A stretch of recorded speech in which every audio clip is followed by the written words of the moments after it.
그래서 이제 드디어 미스바의 금식 기도회가 온 이스라엘 백성들은 미스바로 모여라. 내가 너희를 위하여 여호와께 기도하리라. 이제 갑자기 20년 사이에 온 이스라엘 백성들이 모이는 걸 보면 대단한 역사가 일어났는데 하루아침에 일어난 건 아니겠죠. 작은 불씨를 키워가지고 거국적 변화가 이루어지고 있는 모습을 볼 수 있겠습니다. 미스바가 지리적으로 영적으로 중심이 되었습니다. 앞으로도 사무엘은 미스바 중심으로 사역을 계속해서 하고 있고, 미스바는 텔 앤 나스베 요즘 그 라말라 안에 있는 것 같아요. 그래서 우리는 지금은 미스바에는 들어가 볼 수가 없는 것 같은데, 그래도 또 현지에 사시는 분들은 미스바에 한번 올라가. 그 라말라 그 형편이 너무나 어려워요. 들어가면은 그냥 공포에 질릴 정도로 우리의 어떤 그 문화 수준하고 너무나 팔레스타인 자치 정부가 있는 곳인데, 좀 들어가면 차선도 없고 끔찍한 이런 경험인데, 미스바가 이렇게 되었나 생각하면 좀 가슴 아프기도 하고, 그런데 미스바에서 하는 가장 첫 일은 물을 길어서 여호와 앞에 부었다. 물은 뭐 하는 것이죠? 물은 마시는 것인데 이들은 부어드리고 있는, 어제 한나 이야기도 우리가 했는데, 한나가 자기 자식을 우리 사모님께서는, 홍문수 목사님 사모님께서는 자식을 던졌다. 엘리에게 던져버린 거다. 애가 젖될 때가 제일 귀여운 때인데 어떻게 그런 아이를 던져버릴 수 있었겠냐. 그런 말씀을 하셨습니다. 그러니까 하나님께 돌아갈 때는 우리의 소중한 걸 자꾸 부어드려야 되는 것 같아요. 그리고 이제 그 부어드릴 때의 기쁨이 우리에게 있겠죠. 그리고 드디어 우리가 범죄했다고, 이 물 부어주는 유명한 사건 가운데 하나는, 물은 생명이잖아요. 이스라엘에서, 팔레스타인에서 다윗이 베들레헴 성 앞에 있는 그 시원한 물 너무 마시고 싶었는데 부하들이 가져왔을 때 안 마시고 하나님께 부어드리는 이런 모습. 드디어 공동체 죄 고백이 나타나고 있고, 사무엘이 미스바에서 이스라엘 자손을 다스렸다는 사무엘의 다스림의 첫 공식적 표현. 이제 에스겔서로 가면 주님께서 맑은 물을 가지고 우리에게 뿌려서 정결하게 해주실 것이고, 또 이제 그 오순절 성령 강림은 누가복음하고 사도행전에서 성령을 부어주다로 표현이 되어요. 요한복음에서는 마셔라 하는데 부어주라. 이 부어주다는 이게 이제 요엘서에서 내가 만일에 성령을 부어주겠다고 하시거든요. 근데 하나님께서 이렇게 성령을 신약교회에 부어주신 근거는 뭐예요? 예수님께서 내가 너희를 위하여 부어주는 내 피가, 예수님이 피를 부어주셨기 때문에 하나님께서 성령을 우리에게 부어주시는데, 이제는 맑은 물로 우리를 정결하게 하시는 것이 나타나고 있습니다. 그러니까 이 시대의 그 제목은 뭘까요? 주제가 우리가 어떻게 블레셋을 물리칠 수 있을까? 나는 어떻게 블레셋을 물리칠 수 있을까?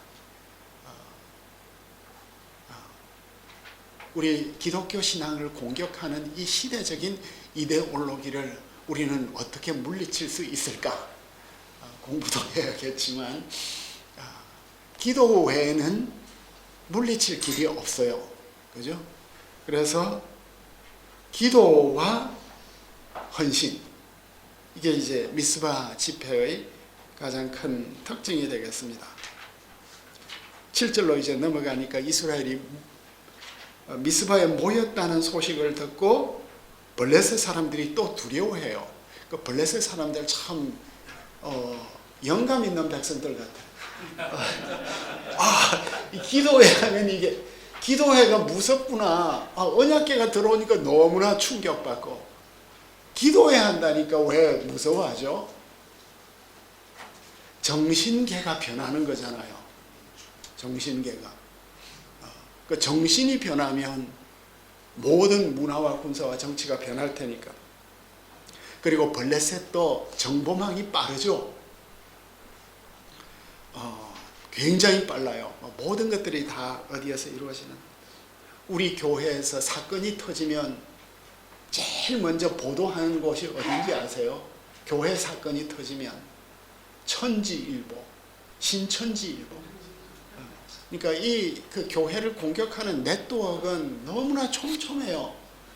한 곳만 찌르면 온 세계로 이제 바로 퍼져나가는 블레셋 네트워크가 이렇게 오늘날도 만들어지고 있습니다. 신천지가 그렇게 막강한지 모르셨죠? 이스라엘의 영적 구심점이 생기는 건 참 무서운 일이다. 영적 구심점을 이제 우리는 자꾸 원심력만 생각을 하는데 사무엘은 구심력을 이제 먼저 여기에서 잡고 있습니다. 싹부터 제거하려고 이제 다 같이 이스라엘 백성들이 여호와께 쉬지 말고 부르짖어 달라. 주님께서 우리를 이제 블레셋 손에서 구원해 달라. 주님께 도움을 부르짖는. 여기 보니까 이제 우리 하나님, 우리를 드디어 새로운 정체성을 가졌네요. 이스라엘 백성들이. 그동안 다 바알, 아스도롯 각각 뿔뿔이 흩어져 살다가 이제는 공동체적 정체성을 가지게 된 것 같아요. 사무엘이 이제 드디어 온전한 번제를 여호와께 드렸다. 그리고 주님께 부르짖었다.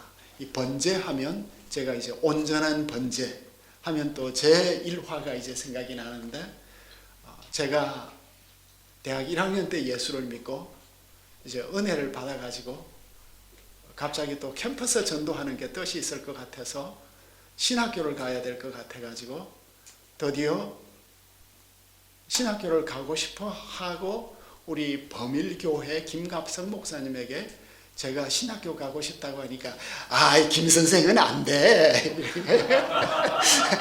그래서 나 안 되나 이랬는데 어쨌든 은혜를 받아가지고 신학교를 가려고 하는데 또 목사 후보생 고시를 쳐야 돼요. 이제 목사 후보생 고시 시험을 쳤는데 시험은 전 늘 잘 치니까 그날 이제 한병기 목사님께서 그때 노회장이셨어요. 그 한병기 목사님은 부산 부전교회 담임 목사님이셨는데 그 한병기 목사님이 유명한 훌륭한 목사님이에요. 참 훌륭한 목사님. 내 선대의 목사님들은 그 인격적으로 굉장히 영적으로 훌륭한 분들이 많으셨던 것 같아요. 유능한 분들은 별로 없었고 지금은 유능한 분들 많아지고 훌륭한 분 찾기가 좀 어려워졌는데 제 시대에는 훌륭한 분들이 많았다. 한병기 목사님이 목사 후배생 고시 통과한 우리를 보고 시험 친 우리를 보고 목사가 되려면 우리가 번제가 되어야 한대. 제가 받은 첫 말씀입니다. 우리를 온전한 번제로 드려야. 제가 온전하게 드리지는 못했지만 늘 목사는 다 자기를 불태워 드려야 되는 거구나. 제물로 드려야 되는 거구나. 이제 온전한 번제만 나오면 한병기 목사님 생각이 드려야지 하는. 그래서 이제 부르짖고 여기에서 그 이스라엘을 위하여 부르짖다. 이스라엘을 위하여 부르짖다. 바아드 베아드 자아크 베아드. 베아드 이스라엘이나 자아크 베아드 이스라엘. 이게 합학스네요. 오직 여기에만 나오는데 누구누구를 위하여 이 전치사가 드디어 사무엘이 온 이스라엘의 중보자로서 선지자의 중보적 역할과 거룩한 전쟁에서 거의 특별한 기능은 예언적 지도력에서 두 개의 중요한 측면을 거룩한 전쟁에서 중보자 역할을 하고 있는 모습이 나타나고 있습니다.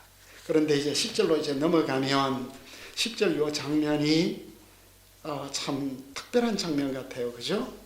사무엘이 번제물을 태워 올려드리고 있을 때 지금 번제가 그 마알레 그 연기가 하늘로 샥 올라가고 있을 때 번제의 연기는 하늘로 올라가고 있고 블레셋은 이제 저 땅에서 막 쳐들어오고 있고 그 상황에 하늘에서 이제 우레가 내려치는 이런 그 장면이 사무엘이 번제를 드릴 때 상당한 시간이 있었겠죠. 과정이 있었겠죠. 그러니까 그 번제가 계속해서 올라가고 있는 시간. 블레셋이 이제 쳐들어오니까 백성들은 너무나 긴장하고 있었는데 그 이스라엘은 정지 상태에 있고 블레셋은 점점 더 다가오고 있고 긴장이 최고조에 달했을 때 우레를 바라시다. 하나님이 우레를 바라시는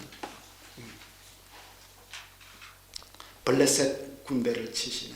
그러니까 블레셋은 어떤 생각을 했어요? 얘들 기도하고 있으니까 무장 해제되어 있는 거고 우리말로 털도 벗기지 않고 송두리째 먹자 하는데 난데없이 이 우레는 천군천사들의 무기죠.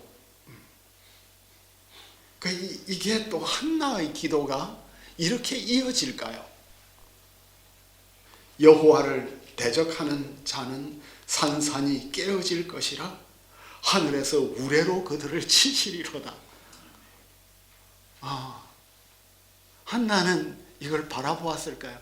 하나님을 대적하는 자들은 하늘에서 우레가 천둥과 번개가 쳐서 그들을 벌하실 것이다. 우리로서는 이제 하나님의 종말론적 심판 7 우레로 적그리스도와 그의 군대를 물리치실 주님을 바라보고 우리는 번제를 지금 드리고 있죠. 계시록 10장 3절에 사자가 부르짖는 것 같이 큰 소리로 외치니 그가 외칠 때 일곱 우레가 그 소리를 내어 말하더라. 그러니까 시편 29편에도 보면 여호와의 소리로다 여호와의 소리로다가 그 장엄한 우레 소리를 들으면서 주님의 그 위엄과 영광을 이 시인이 노래하고 있는데 7 우레가 우레는 칠 때마다 소리가 다르대요. 그러니까 그 한 소리마다 그 교향곡에서 이제 들려오는 그 변화, 미묘한 변화 속에서 우레 소리를 듣는 것처럼 날마다 생생하게 살아있는 말씀으로 우리에게 찾아오시는 주님의 소리, 7 우레를 우리 목회를 하면서 7 우레 소리를 듣는 축복을 누릴 수 있기를 축원드립니다. 아멘. 또 축원도 한번 드리고 그런데 이제 11절에 가니까 이제 이스라엘 군대가 나갔어요. 드디어 이스라엘 군대가 야짜 나갔고 라다프 추격했고 그리고 나카 쳤고. 그런데 우리 질문은 언제 싸우러 나갔을까? 언제? 이스라엘은 언제 싸우러 나갔을까? 주님께서 블레셋 사람에게 큰 우레를 발하여 그들을 어지럽게 하셨다 이후인가? 그들이 번제 마치고 싸우러 나갈 때 주님께서 우레를 발하셨는가? 그러니까 우리가 싸우러 나갈 때 주님이 우레를 발해 주셨는지, 우레를 발해 주셔서 싸우러 나갔는지. 이 드보라 전쟁하고 똑같아요, 그죠? 이 사사기 4장과 5장이 또 인유되고 있는 것 같아요. 드보라가 이제 다볼산에서 발락에게 싸우러 가자. 그때는 뭐 하늘이 맑았거든. 다볼산에서 내려가면 죽는 거예요. 가나안 전체 시수라 900대 전체를 가지고 있는데 어떻게 맨몸으로 뛰어내려가? 이제 내려가는 것과 하나님이 맑은 하늘에서 갑자기 이제 저 남쪽에서 막 비바람이 무섭게 올라와서 그 이스라엘 평원을 물바다로 진흙탕으로 만들어버려서 전차가 쓸모없게 된 건지. 맥하터는 이스라엘이 한 일이 없다라고 이제 또 주석가들의 이 한마디 한마디 속에 다 그들의 믿음이 이렇게 스며들어 있다. 그런데 그렇게 보면 이스라엘 책임이 너무 약화되는 것 같아요.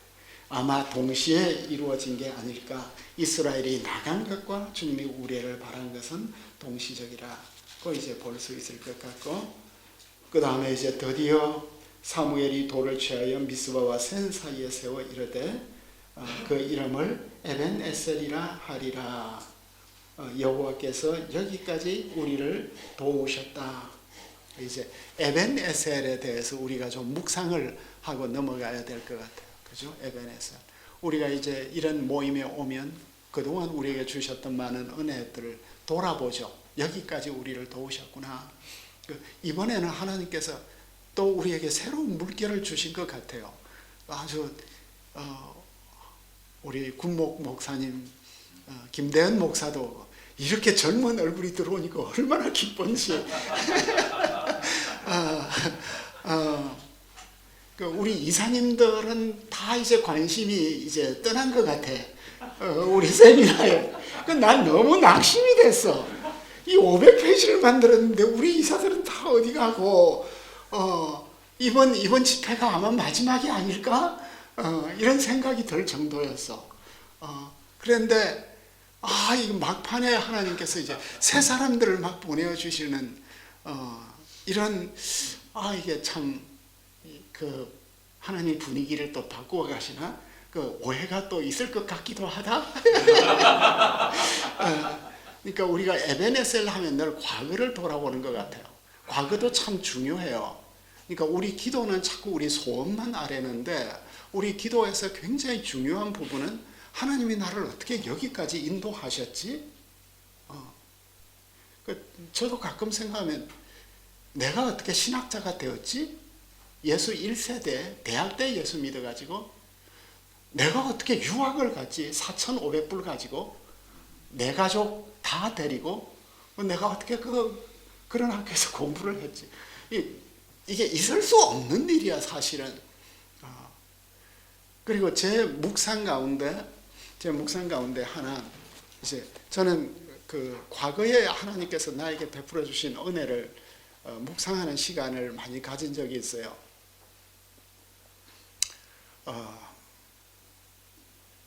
난 대학 1학년 때 예수를 믿었으니까 그 전에는 이방인이잖아요.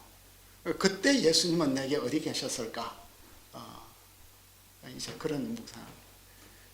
근데 제가 이제 초등학교 1학년 때 처음 이제 학교를 갔는데, 아버지는 이제 군인이었기 때문에 아마 화천, 대전, 광주 여기를 이제 다니고 계셨고, 난 할머니 밑에서 크고 있었는데, 나 학교 너무 가고 싶어서 우리 친구들이 다 학교를 갔으니까, 이제 학교를 갔는데, 삼촌 따라갔는데, 학교 가니까 이게 너무 생소해서 교실에 들어가지를 못했어요. 그래서 밖에 울고 있었어, 나 혼자.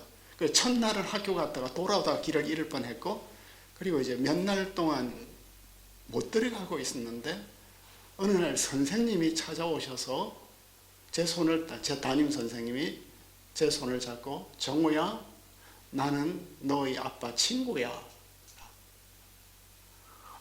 그 말씀이 내가 그게 싹 녹아들었던 것 같아요.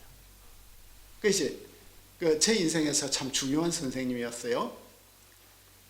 그런데 이제 묵상 가운데 그 장면이 떠올랐는데, 그분이 나의 예수님이었구나. 예수님이 그때 나의 선생님으로 찾아오셔서 나를 이렇게 인도하셨구나 하는. 그러니까 난 예수님을 몰랐는데도 그때도 예수님이 참 여러 번 내게 찾아오셨구나. 그러니까 제 불신 생활까지도 하나님의 은혜 안에 들어간 그런 그런 특이한 묵상 시간을 제가 가지고 있습니다. 그래서 우리가 참 과거에 베풀어 주신 여러 가지 은혜들을 생각하는 시간들은 참 중요한 것 같고 지금 여기까지 온 것도 기적 같기만 하고 그런데 이 에벤에셀이 과거만이 아니거든. 이제는 우리가 다 연약해지고 있고 또 죽음을 향해서 가잖아요. 그럼 미래를 향한 에벤에셀이 있을까? 과거를 보면 참 하나님이 나에게 도움의 돌들을 많이 주어서 기가 막힌 순간들이 많았는데 이제 남은 시간에도 나에게 에벤에셀을 주실 것 같은 미래적 에벤에셀을 좀 생각을 해보게 되었습니다.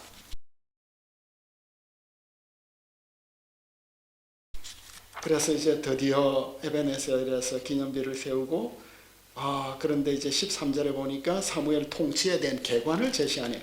이제 사무엘 통치를 딱 정리를 해버리는 블레셋 사람들이 굴복했어. 다시는 이스라엘 지역에 못 들어와. 하나님께서 막아주셨어요. 그런데 여기에서 보니까 빼앗겼던 성읍, 블레셋에게 빼앗겼던 모든 성읍들을 다 회복을 했는데 잃어버린 넓은 영토까지 이제 회복이 된다. 슈브가 에그론부터 가드까지 굉장히 먼 경계까지 회복이 되었습니다. 실질적으로 사무엘 시대 이 지역을 지배하게 되었는데, 근데 여기에 또 놀라운 카멘트가 하나 붙어요. 이스라엘과 아모리 사람 사이에 평화가 있었더라. 이건 또 뭐지? 블레셋은 물리쳤는데 주위에 있는 다른 민족들하고는 또 평화가 생겼어. 샬롬이. 아모리인들, 옛날 이스라엘 사람들이 가나안 땅 들어오기 전에 그곳에 살고 있었던 토착민들이거든. 외교적으로 토착민들하고 평화로운 관계를 유지하면서 블레셋을 맡고 있는, 그러니까 아모리인들하고 또 힘을 합해서 외교적 역량을 발휘하여 블레셋의 이 전진을 맡고 있는 이런 모습. 그리고 이제 사무엘이 사는 동안 이스라엘을 다스렸는데 해마다 순회하여서 베델과 길갈과 미스바로 순회했다. 그 모든 곳에서 이스라엘을 다스렸다. 우리는 이제 그렇게 보면 이렇게 보면 사무엘은 베델, 길갈, 미스바만 다녔냐 생각을 하지만 이건 대표적인 곳이겠죠. 이 대표적인 곳 외에도 사무엘은 순회 사역을 하면서 이스라엘 전역을 돌보는 모습이 나타나고 있고 라마로 돌아왔다. 거기서도 이스라엘을 다스렸고 거기서 여호와를 위하여 제단을 쌓았다. 고 하고 있습니다. 이게 이제 미스바 사건, 미스바 부흥회의 사건이고 사무엘의 삼중직은 예수님의 삼중직과 이제 일치하고 예수님께서 사무엘의 삼중직을 다 완성하는 이런 모습을 우리가 볼 수 있겠습니다.